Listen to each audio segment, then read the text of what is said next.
Olá, você que acompanha o meu canal. Antes da nossa entrevista de hoje, eu quero primeiro te agradecer por estar sempre aqui acompanhando o TV Saudade Entrevista. Agora, se você gostar do nosso trabalho, se você gostar da nossa entrevista, dá um like, faça um comentário, compartilhe as nossas entrevistas, faça perguntas, sim que é possível, eu vou responder. Se souber, eu respondo na hora, se não souber, eu vou buscar a resposta para te dar. E também se inscreva, porque se inscrevendo, você ajuda o canal a crescer, você ajuda a trazer melhor conteúdo para você e mais. Você recebe automaticamente a mensagem, a informação do novo conteúdo que acaba de chegar. Então, curte aí. Vamos agora à nossa próxima entrevista.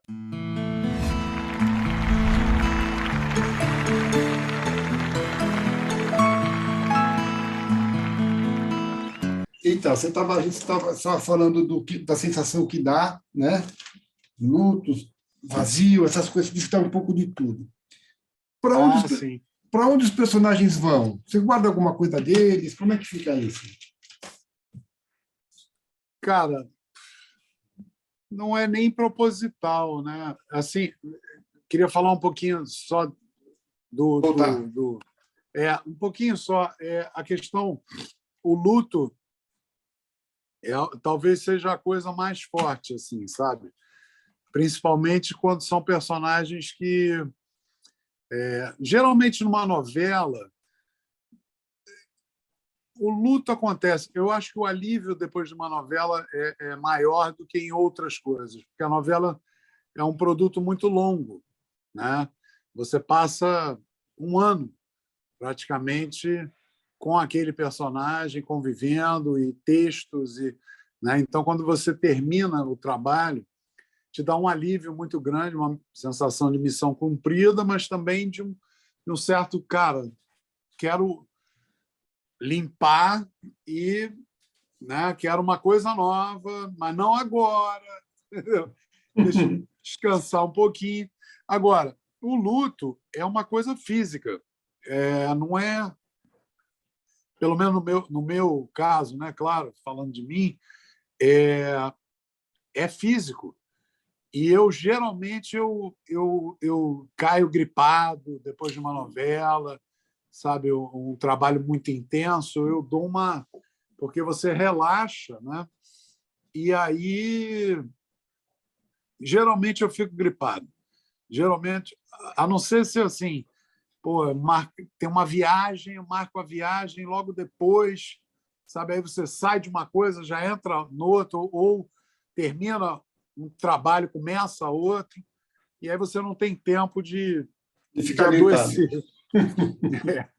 E aí, enfim, mas quando eu termino e não tem nada para fazer, dá uma depresinha, sabe? Dá um certo vazio. Porque sai, cara, aquela coisa que tá, né, que eu falo que anda comigo junto, não sei o que, vai embora. Aí você fala, ih, não tem gravação hoje, eu não tenho que decorar nada, eu não tenho que estudar, cara, o que eu faço? Sabe? Um pouco assim. Mas, enfim, faz parte. Para onde os personagens vão quando o trabalho acaba? Você guarda alguma coisa deles, nem que seja... Como é que é isso aí?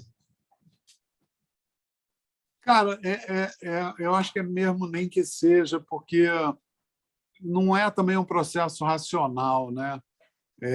Engraçado porque eu estava falando aqui, você perguntou agora, por exemplo, acho que até hoje tem alguma coisa do Marcos, sabe?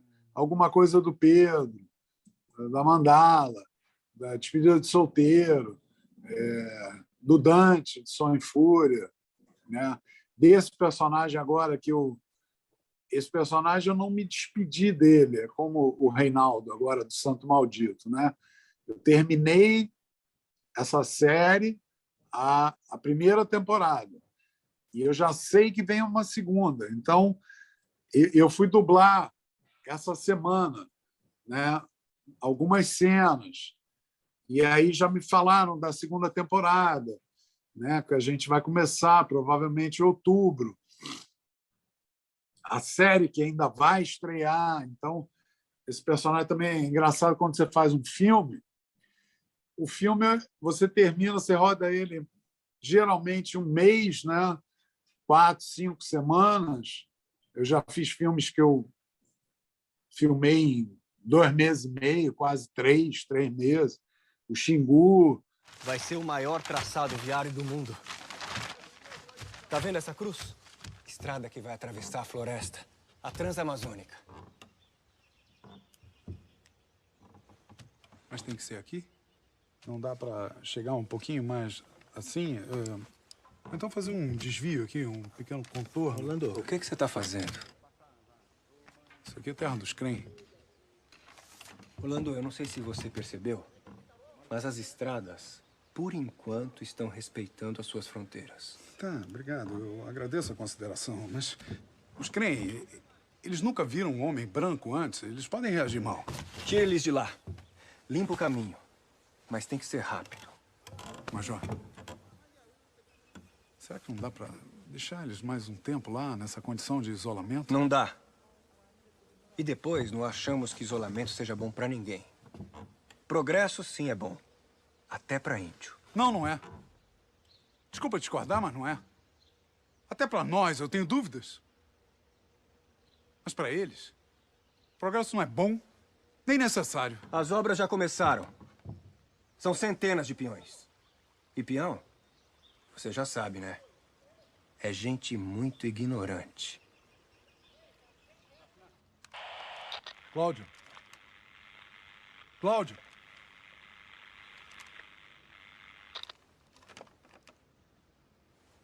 O Jogo Subterrâneo, que é um filme que eu adoro.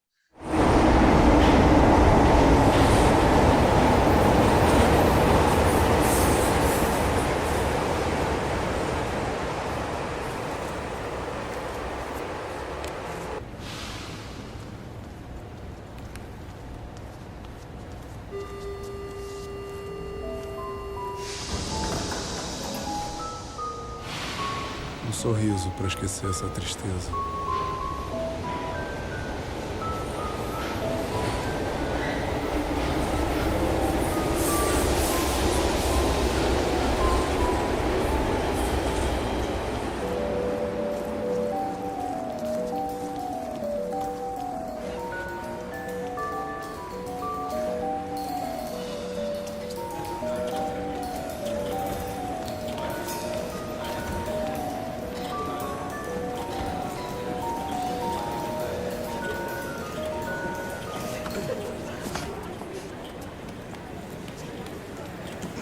Que isso, cara? Desculpa, eu achei que fosse um amigo meu.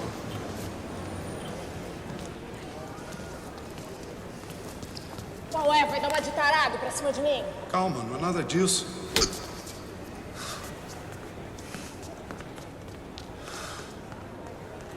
Mas tem um processo, quando você termina de filmar, o teu trabalho parece que não acabou ainda, porque você tem que ver o filme lançado. Aí tem um hiato grande que geralmente eu faço outras coisas, mas aquele personagem ainda está ali porque o filme não lançou ainda. Eu provavelmente vão me chamar para dublar, coisas que, né, sempre tem uma fala ou outra que não teve barulho, alguma coisa, né?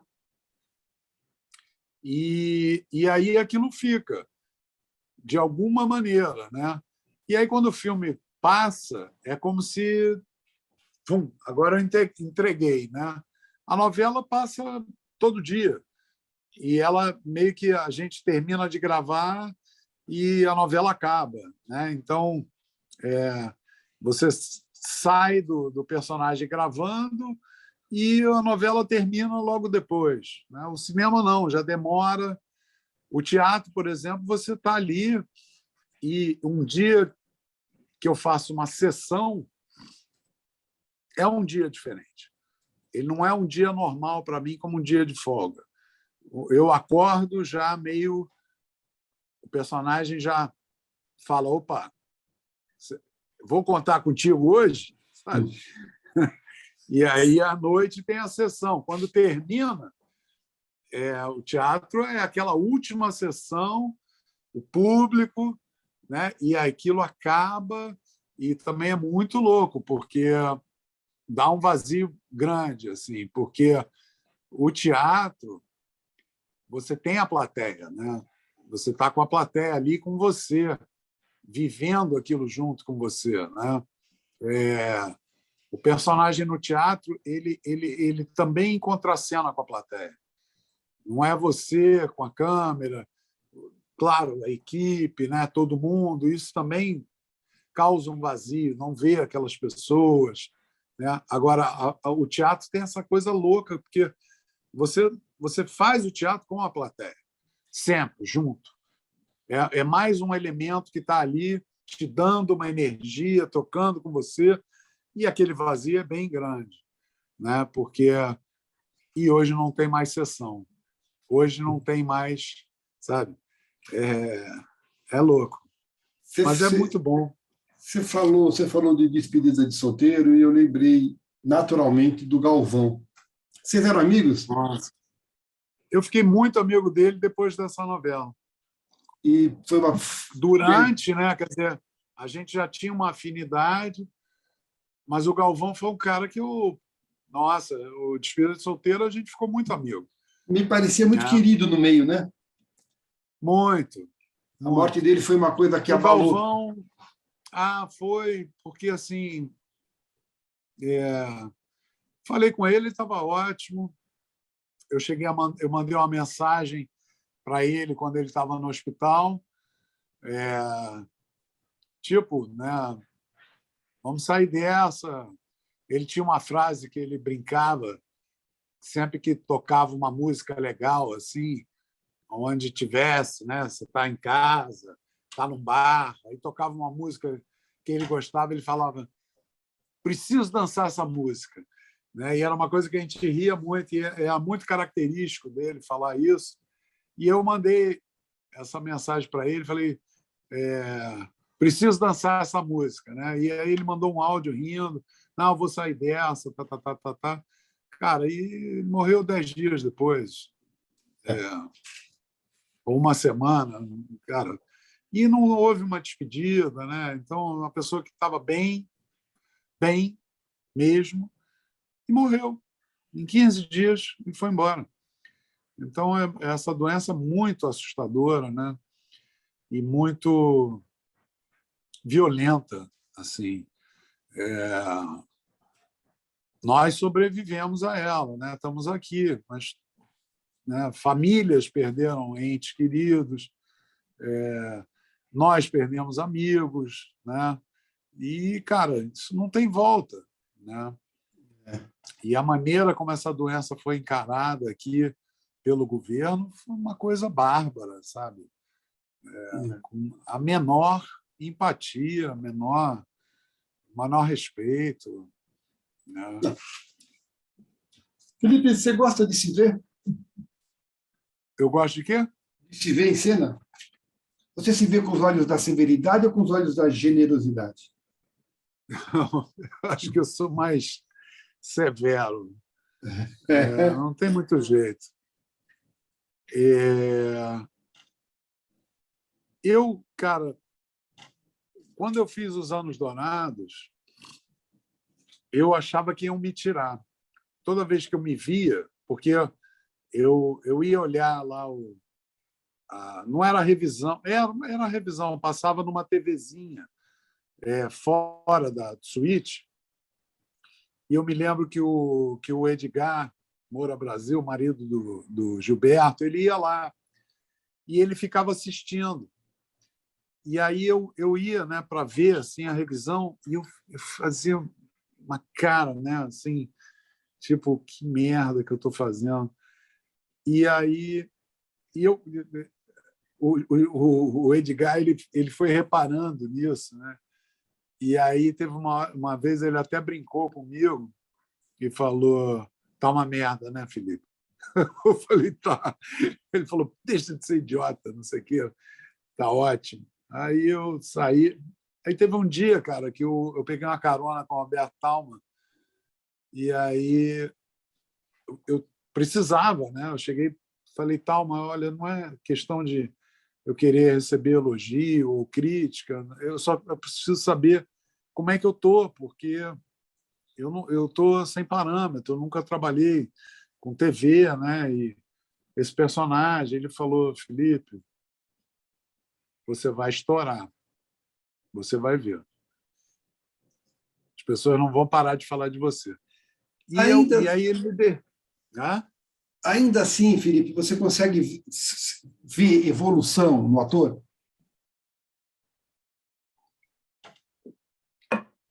É claro que sim. Eu consigo sentir evolução, né? Diferente de ver. Porque quando eu vi Os Anos Dourados, quando passou a primeira vez, eu não conseguia gostar de nada. Mas quando eu vi, depois de muito tempo, com distanciamento, eu gostei. Eu falei, porra, eu fiz bem essa série. Fiz bem. Né? Claro que tem cenas que eu não gostei muito. Como tem cenas, por exemplo, que eu fui dublar agora o Santo Maldito,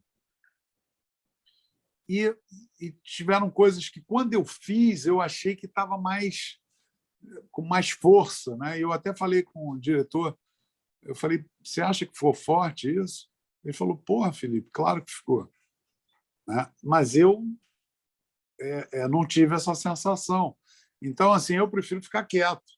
Sabe?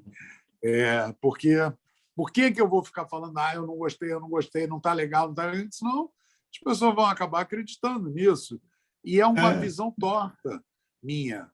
A primeira vez que eu vejo a imagem do trabalho que eu fiz, a primeira vez, a minha tendência é não gostar. E é louco porque assim, eu quero fazer alguma coisa que não seja eu, que seja uma outra figura. É isso que eu quero saber de você. O que é mais difícil para você, Felipe? Desculpa te interromper, mas é que você me deu o gancho. Fazer que todo ator gosta de desconstruir, eu entendo isso, mas aquele personagem completamente diferente de você é mais desafiador do que aquele que mexe nas tuas feridas de tão próximo? Ou é o contrário? Olha, eu não consigo separar, porque todo personagem que é bom, ele mexe na tua ferida de alguma maneira. Mesmo quando ele é o mais... mexe... Porque, assim, o Marcos era um personagem que tinha muita coisa boa, né? Mas existia uma carência. O Marcos, por exemplo, eu usei a minha experiência de filho de pais separados. Os meus pais se separaram, eu tinha 8 anos de idade, e foi um baque para mim. Então, o Marcos, eu mexi muito nessa ferida da separação, né, dos meus pais, porque o Marcos era filho de pais separados, e eu tinha isso na minha história. Apesar de ele ser um personagem muito bom, com um tremendo caráter, ele sofreu isso lá atrás, né? E isso veio à tona de alguma maneira, veio para mim, não teve jeito de eu não olhar. E aí é quase que um processo também terapêutico, né? Porque você acaba visitando suas feridas, né? Ou um personagem, por exemplo, agora, o Santo Maldito, eu faço um cara que é um ateu. E eu sou espiritualizado, assim, eu acredito em Deus. Eu não sou religioso, né, de seguir uma religião, mas eu acredito em Deus. E aí, o que aconteceu agora no Santo Maldito, me preparando e filmando, eu via várias coisas ali que eu falei, caramba, mas isso, eu não acredito nisso, né? Não tem a ver comigo. Mas qual é o ponto também da minha dúvida na fé? Né? A minha dúvida está em eu não sei como é Deus. Esse Deus que eu creio que existe, eu não sei explicar, né? Então, uma coisa que sempre mexeu e esse personagem ele vai vivendo uma transformação, e que é muito bacana, muito rica. E claro que isso mexeu com a minha fé, com a minha maneira de acreditar, né? Que às vezes a gente se acomoda, Deus é assim, assim, assado. E está tudo bem, eu vou vivendo, meu Deus, obrigado, meu Deus, me ajuda, meu Deus. Mas que Deus é esse? A gente não vai saber, né? Então, é uma pergunta que não tem resposta. E por um lado, é muito legal isso num personagem. Você ter uma pergunta que não tem resposta, né? Então, essas coisas todas mexem. A gente está acabando, Felipe, mas eu tenho algumas perguntinhas para te fazer ainda e vou deixar muitas para uma próxima oportunidade, tá? Eu quero falar de... Eu estourei teu tempo, não é isso? Não, mas está ótimo. Quando isso acontece, é maravilhoso. Eu queria falar de emoção, eu queria falar de edição, eu queria falar de composição, mas a gente deixa para depois. Eu quero saber de você o seguinte: você tem facilidade em decorar alguma técnica? Não, eu não tenho técnica. Eu decoro de tanto ler, né? De tentar entender ou achar coisas que eu não vi numa primeira leitura. E aí você acaba decorando. Tem um lado chato, eu acho que é das partes mais chatas que tem, porque às vezes eu já entendi a cena, eu já percebi, e eu tenho que ficar decorando. Porque tem uma parte que assim, você tem que deixar livre para o set, sabe? Não cristalizar. E, às vezes, tem que tomar muito cuidado quando está decorando. Eu gosto, às vezes, de decorar texto com a TV ligada, com uma coisa acontecendo, porque eu vou, olho, volto para cá, sabe? Não fica uma coisa chata. Porque você para tudo para decorar, é muito chato. Então, eu gosto de ter uma distração, assim, alguma coisa acontecendo à minha volta. Às vezes, eu fico com a minha mulher, o meu filho estão ali juntos, e eu estou com texto, e está rolando tudo ali, TV e filho, mulher do lado, e aí aquele negócio vai entrando e eu vou... Quando eu vi, eu decorei. Já fizeram algum remake de trabalho que você fez do original? Não, que eu saiba, não. Você teria algum tipo de ciúminho, o bom ciúmes, de ver alguém fazendo um papel que você defendeu com tanto carinho? Talvez, né? Eu nunca pensei sobre isso, não. Talvez eu sentisse as melhores e as piores coisas. Mas você já fez remake? Eu fiz? Não sei, estou perguntando. Não. Não. Não. Eu fiz uma versão brasileira do Som e Fúria. O Som e Fúria é um seriado originalmente canadense. Você buscou referência no ator original? De jeito nenhum, não quis nem ver. Porque a primeira coisa que eu vi, o cara era muito bonito. Aí eu falei, bom, bonito eu já sei que ele é. Agora, pior é que se ele for muito bom ator, e eu não quis, eu quis fazer a minha leitura, assim, sabe?